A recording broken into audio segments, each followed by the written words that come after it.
तर पहा आता पाहूया नॉन इन्फेक्शियस डिसीज. क्या देखना है? Non infectious disease. आता नॉन इन्फेक्शियस डिसीज म्हणजे काय? ज्या आपल्याला कुणापासून इन्फेक्शन होत नाही. Disease which do not occur through the infection और बॉडी कॉन्टॅक्ट. म्हणजे याला झाल्या म्हणून मला होणार नाही, याला खोकला म्हणून मला होणार नाही. मग अशी पहिली डिसीज कोणती आहे? कॅन्सर. सगळ्यांनी कॅन्सर बद्दल ऐकलेले, सगळ्यांनी ऐकले. कॅन्सर काय? Cancer uncontrolled and abnormal growth of cells.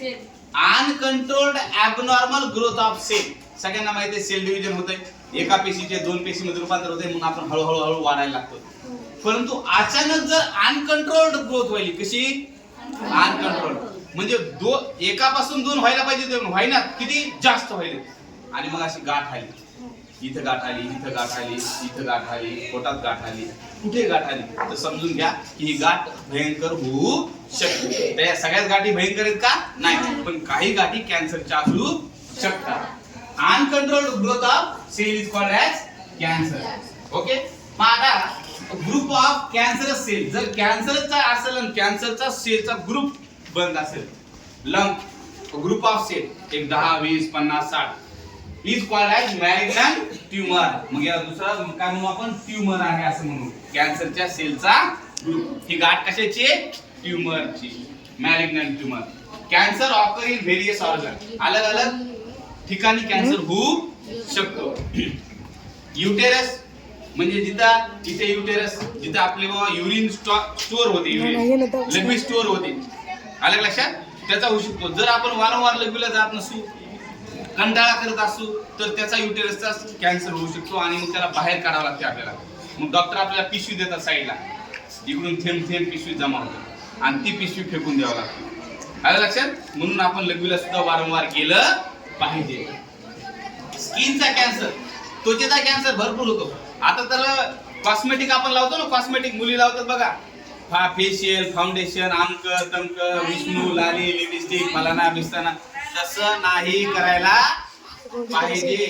पण तुम्ही नाही, परंतु या फिल्म इंडस्ट्रीमध्ये मोठमोठ्या हिरोईन असतात ना, रोज काही ना काही त्याला मेकअप पाहिजे. मग अशा वेळेला त्यांना स्किनचा कॅन्सर होऊ शकतो. पण स्किनचे कॅन्सर होण्याचे अलग अलग कारण आहेत. टिश्यूचा कॅन्सर होऊ शकतो, अलग अलग टिश्यूचा होऊ शकतो, आणि कधी कधी ब्लडचा कॅन्सर होतो. हा सगळ्यात भयंकर आहे ब्लड कॅन्सर. शरीरातलं रक्त काढावं लागते, नवीन रक्त टाकावं लागते. कोण देणार एवढं रक्त आपल्याला? मग घरचे सुद्धा कंटाळतात एकदा, अशी परिस्थिती येते. म्हणून कॅन्सर भयंकर आहे. आणि कॅन्सर होण्याचे रिझन्स काय काय रिझन्स आहेत? Consumption of tobacco. हे नाही, कंझम्पशन टोबॅको.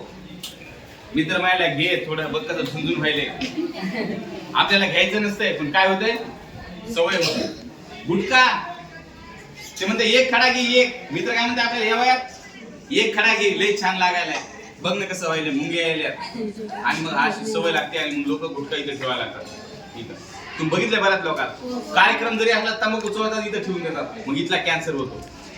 इथला कॅन्सर झाला की एक कापावं लागते. ते काढलं की डॉक्टर म्हणतात इकडे इन्फेक्शन गेलं, खिडकी काढून घेते डॉक्टर.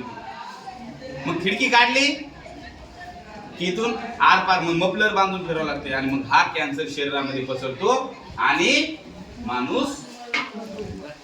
म्हणून एक सांगा, तंबाखू खाल्ली पाहिजे का? नाही. गुटखा खाल्ला पाहिजे का? नाही. अल्कोहोल म्हणजे दारू. दारू आपल्याला लिव्हर खराब करून टाकते. आपली काय करते? लिव्हर.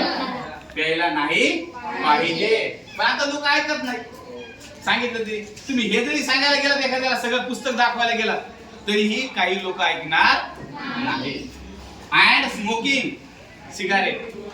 पहा चित्रपटात बघितले तुम्ही, ते वरी फेकते सिगरेट, अशी जाती ते येते खाली लगेच ते तोंडात घेते, बरोबर आहे? मग याचं अनुकरण पोरं करायला लागतात. हिरोनं असं केलं, हिरोनं तसं केलं, त्यांचं अनुकरण करायचं नाही. ते खोटं खोटं करतात पैसे कमवण्यासाठी. आलं लक्षात? म्हणून हे कॅन्सर आपल्याला घडू शकतात. कोण? Tobacco, gutkha, alcohol, smoking. Junk food. Sir मला पोळी खाऊ वाटत नाहीये, मला चपाती खाऊ वाटत नाहीये, मला भाकर खाऊ वाटत नाहीये, मी भात खाणार नाही. मग मम्मीला तुम्ही म्हणता, मम्मी मॅगी. काय? मॅगी. मला चायनीज खायचंय, नूडल्स खायचे, मला पिझ्झा खायचा, आणि रोज रोज जर तुम्ही हे खायला लागला जंक फूड्स तर तुम्हाला पोटाचा कॅन्सर होऊ शकतो. 9th क्लास मध्ये आपल्याला की याच्यामध्ये फूड कलर जे असतात फूड कलर हे आपल्याला किती घातक असतात आतड्यांसाठी. कधी कधी हॉटेलमध्ये जेवायला गेलो बघा, हॉटेलमधून जेवून बाहेर आलो हात धुवायला तर आपले हात लाल झालेले असतात भाजीने हॉटेलच्या, आणि आपण धुवायला लागलो तरी निघत नाही पटकन. मग हे जर लाल हात एवढे लाल होतात तर पोटातली आतडी किती होत असते खराब, आणि आपल्याला कॅन्सर. लॅक ऑफ फायबर, जर तुम्ही फायबर खात नसताना तर कुठून भेटतात? मोड आलेली मटकी, कडधान्य, त्याचबरोबर व्हेजिटेबल्स खायला पाहिजे, त्याचबरोबर पत्ता गोबी खायला पाहिजे. हे जर खाल्लं तर आपल्या पोटाचा कॅन्सर होऊ शकत, आणि आणखीनही काही कारण असू शकतात. मग आता मला सांगा, कॅन्सर समजला? कॅन्सर समजला?